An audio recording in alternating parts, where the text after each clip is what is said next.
Chris Frank, Stardo TV, sitting now with my buddy Jim Franklin. Jim, how are you, man? I'm doing great. It's great to be at DemoGala. It is great to be at DemoGala. So let's talk about a couple of things. First of all, Sanguine's crushing it. Tell us what's going on. Sanguine has just passed its third-year anniversary and has grown to over 70,000 customers, moving over 6 billion emails a month, with over 100 employees and offices in California, Colorado, Rhode Island, and Europe. And that's kind of one of the big things. You just opened a Denver office, but you guys have offices in, what do you say, Romania? Yeah, in Romania. So we have 16 people in Romania doing support. One of our keys to success is delivering awesome support. We do it 24/7 via phone, chat, and email. So we have a group in Boulder on Pearl Street. Now we have a group here in Larimer Square in Denver. So like literally the Stardo banner fell on this guy's head right as we were saying that. I'm so sorry, man.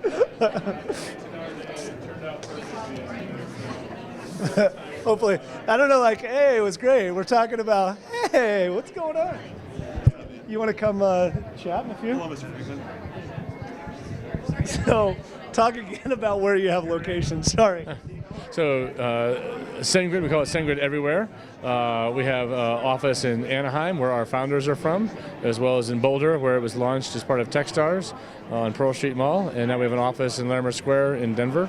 And then we have a group of 16 in Romania that deliver our sort of global support.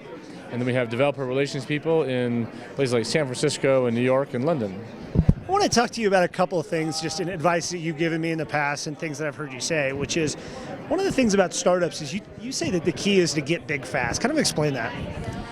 Well, I've been through a lot of companies, and there's a lot of things that if they go wrong, you can fix them, right? But if you don't have progress measured by traction, and whether it's an operating metric like number of users, or hopefully a financial metric like revenue or even cash flow, seeing that scale solves a lot of problems. And if you don't have scale, you might have the best widget, but no one really cares. Doesn't that kind of go in against this whole notion of lean startup? I mean, hey, build something minimal, get a couple users, iterate, etc. I think lean startup is exactly the right way to start.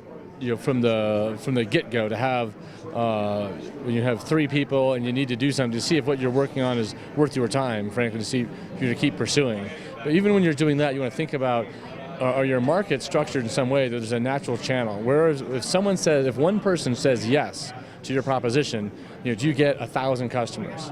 When we started Web Families, we were targeting the 4 million moms a year who give birth in the U.S. Well, it turns out there's one person at the Hospital Corporation of America. If he says, yes, we will use your system to put their baby photos online, you'll have 1 million moms on the system. So I might do an MVP product for that customer as I move towards him saying, okay, yes, you will now be in our system. And that's how we were able to raise money and really start from day one with 25% market share. So we were relevant from day one. Is it, in today's day and age, is it just about relevance? I mean, there's so much noise in the marketplace. Creating something to make you relevant in people's lives is critically important, is it not? Yes, I think that to me that relevance is that sense of traction, right? That whether you're is relevance traction? I mean, is that kind of the same idea?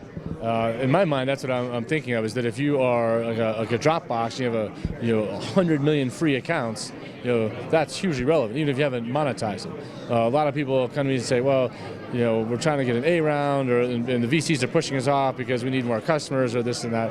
I'm like, well, some VCs don't care about that, right? If you can get hugely relevant on an operating metric, whether you're storing a bunch of files or whatever the market you're in, there's other ways to monetize it down the road. Just because you have a lot of content or eyeballs or whatever it might happen to be. Let's talk about kind of your personal journey, because it's an interesting one. I know for a fact that you were basically retired 18 months ago, right? Running, like, we went sailing together. You were learning to sail.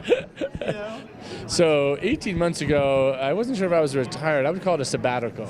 So in the startup management world, careers tend to be highly nonlinear.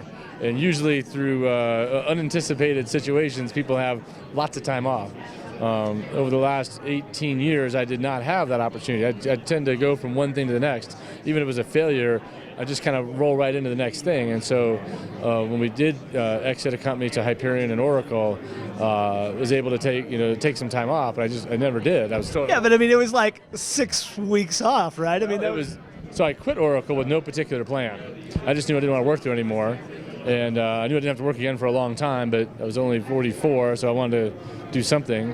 And so that's something that involved learning to sail. I like off-roading, and I wanted. Yeah, the off-roading was the other thing. That was awesome. We never got to go off-roading though. Well, I just put new tires on yesterday, so we could do some fun stuff this fall. But then running Leadville is something I've wanted to do, for 16 years. What is Leadville? So Leadville is a 100-mile run through the mountains of Colorado at about 10,000 feet, all in one go. It takes about 30 hours. And I've told you this before. You're an Ironman as well. I'm an Ironman, and Ironmen call ultra endurance marathoners fucking crazy. Well, the trick about an Ironman is fun because you can sleep in your own bed, get up, have a little breakfast, get in the water, as the sun's coming up, kind of go all day, sun goes down, finish up your thing, pack up, go have some pizza, beer, and go to bed. With the Leadville kind of an event, you do that basically, but instead of going to bed, you do it all over again, from the night through the next morning. There's another, 12, 15 hours in front of you. And so that's what I had a hard time getting my head around, is like, what would it be like to go through the night running up there? And I think by not working and being able to use a coach and really follow a schedule, there's a pattern to it. And it was fun to learn something new. And how was it? You did it, right? I did it. I did in August of 2012 or 2011. It took me 29 hours and 49 minutes. So I spared 11 minutes against the cutoff. Congratulations. 30-hour event. As I was coming in the last, quarter mile, one of the spectators is clapping. He says, "Hey, good job. You could have skipped a few more workouts and still made it." I don't think I could have. I think I intended to take a year to train for it, but I really did 6 months, and then I started working at Sanguine. And working at a tech company is not really consistent with doing some kind of goal like that. Yeah. Keeping a family intact. You and I have talked about this before, and I don't want to get too much off track here, but I think about you, I think about Stimple, and me to a lesser degree in doing the Ironmans. I know so many people in the startup world that are also hooked on endurance athletics. Causation, correlation?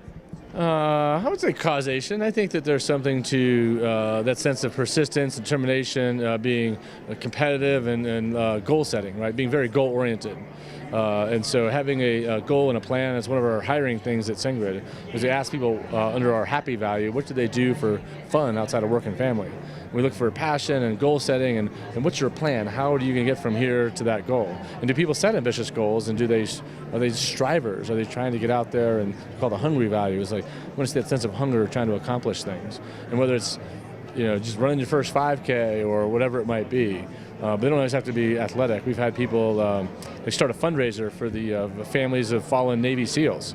One of our employees, her brother was on the Navy SEAL Team 6. That not the one that got was Osama, but the one that they got wiped out. Her brother was not actually on that particular mission, so he was okay, but his friends were not. And so she started a fundraiser here in Colorado to raise money for what could have been her situation, is losing your family member. It's an interesting question. Again, I think we could probably riff on this for an hour or two, but kind of trying to find that value of, what is that in no, when was that movie that Spielberg did? Yes. Devil's Tower? Close Encounters, yeah. Yeah, exactly. So talk about when you're looking for great people. When you're looking, mentioned one of the values you look at, but what are some of the other things that you try to find in finding a superstar employee? And you guys have a pretty good track record of hiring great people. Yeah, so business is all about people, right? You get the people part right, and the rest of the spreadsheets and strategy and technology more or less takes care of itself. So how we find great people is around cultural consistency. I don't think it really matters what your culture is, as long as it's very consistent. And so we've defined it as the 4 H's: honest, hungry, humble, and happy. And we come up with an interview process for that. The honest question we ask is, tell us about a time when you've bent the rules. you get some great stories where some people tell you crazy stories. You're like, oh, that's too crazy. You don't fit our culture. And other people say, well, I never bend the rules. Well, we know that's not true, and that's not honest. And so you kind of throw those people out. But you want people that's somewhere in the middle, right? It's like you get a sense for their judgment and how they see the world. We basically have now just screwed up your entire hiring process, because now everybody that you're going to hire is going to see this interview. That's okay. We do a lot of interviews. You might meet 12 or 13 people in different situations, and so you get a good sort of view on people. And then there's the second part is the hunger humble duality. Is these people who are hungry, and the question there is around initiative. What have you started? And it's great to have people tell stories about things that they've started. It's a good test for what we call a small company person, right? That's very resourceful. And then the humble piece is the sense that people have a lot to learn from others. We all have known people in our lives that don't have that trait, right? They think they know it all, and they're sort of lord it over people and say, well, when I was at my last job, here's how we did stuff, right? And he's like, or whatever, right? And so having that humility and that sense of learning from others is very helpful. Is humility one of those things that's just critically important in a startup? Because you will get humbled so many times. Yeah, there's a lot of layers to that, right? Because on the one hand, that's why I call it the hunger humble duality, because you got to be sort of fierce about being goal oriented. I think of one of our great employees I've worked with in many different situations is Vince Rowe, and Vince was a college basketball player. But he's like 6'6", which is kind of tall, but not tall for a basketball player. And so he was like a non-shooting point guard. So you had to show up to practice, you got to hustle and be super competitive, and you got to pass the ball, because you got to let other people, get the glory of scoring, but you got to be out there hustling. It's the people, maybe I knew the guy in my freshman dorm who was on the football team, but he never got to play. He was drafted to be the offensive player that the defensive players would hit. So he would go out and run the pattern, catch the ball, and get hit. So they were just practicing tackling people. He was the tackle dummy, right? And so, that's a hard role to play, right? But someone who really is passionate and wants to play. But he didn't give up, and he continued to play. He did. A lot of Jack Daniels, I think, is sort of how massaged his bruises or whatever to kind of get back out there. But he just knew that was his lot. He would never be an offensive player on the team, on the field. But in the practice, he knew he made the team better by doing his role as well as he could, so that the defense had to be sharp to tackle him, right? Because he would try to make him look foolish. And it's a pretty incredible story. So let's get back to your story. You have gone from startup, really big company with Oracle, to kind of a smaller company that's now becoming a big company. You're having fun in a bigger company. You guys are growing gangbusters. How's it going for you? I've always been a small company person, right? Doing small company stuff. It's just when you grow a small company and then it sells to become part of a large company. And staying at Oracle 3.5 years, part of that was I was curious to kind of see what a big company was like. With 100,000 employees, that's a big company. And what I learned is I don't like it. But I always, sometimes a small company feel like not Oracle. I'm sure you love Oracle, but maybe just not the big company. What I like to say is they're a good big company. They're good at being a big company, but you are what you are. And it's just I've never used the word approval before, but this idea of like, approvals. You need approval for stuff. And a small company is like, we don't use the A word, right? It's just like do it. Yeah, there's not much you can do that would kill us, right?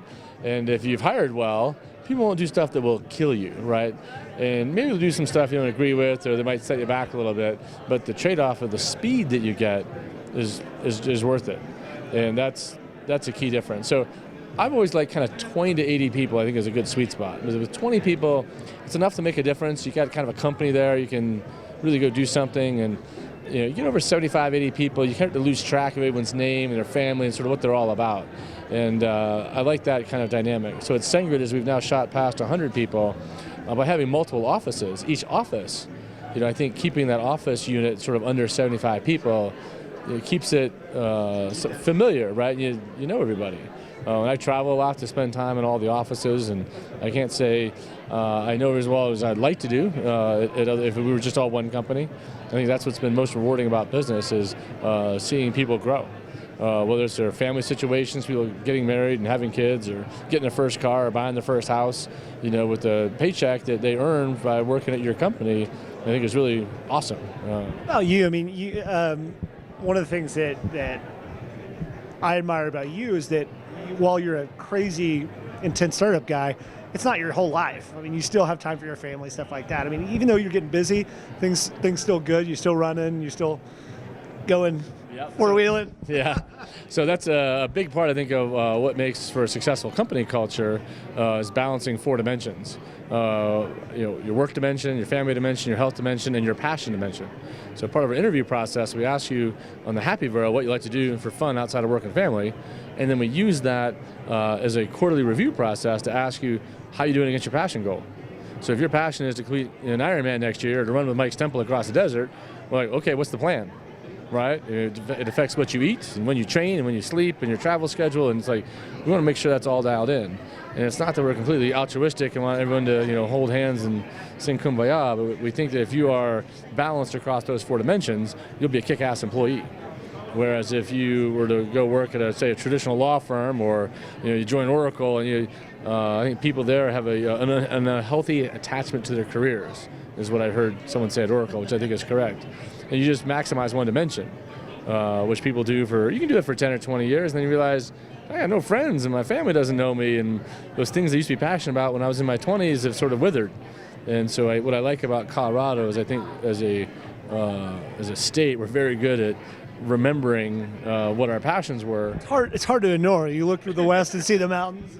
Yeah, and I think there's a lot of immigration here. We all moved here from someplace else, and the people who were born here and stayed, they kind of stayed for not just by default, like, oh, my family's here. Where I come from, a small town in Pennsylvania, and people are born there and they stay there. It's amazing. We're 14 miles north of Maryland, and when I was in middle school, maybe half the class hadn't been out of state. They'd not been 14 miles down the interstate. And they were 12 years old, which I find to be amazing. And we do a company trip every year. So last year we went to Cancun, and for whole company. Whole company. This year we're going to Puerto Vallarta. It's called a kickoff event. We'll do it in January. We want to celebrate our accomplishments from the previous year and set forth our goals for the coming year, and make sure that everyone knows what the high-level elements of our plan are.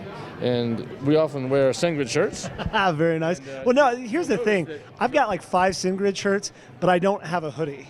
Where do I get myself one of those hoodies? I mean, that's like a special. Yeah, they come in the pay packet. That's an employee thing. Yeah, so that's cool because non-employees can wear Sanguine shirts, but not the hoodies. That's kind of how it's evolved. It's not a strict rule, but I think you would find that.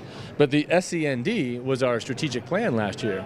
So when we went to the kickoff event, when everyone left, they all knew that S stood for scaling what works. The business kind of works, so we're doing more of that. E stands for everywhere. So Sanguine everywhere, it's the shirts and the logos and all the marketing and things we do.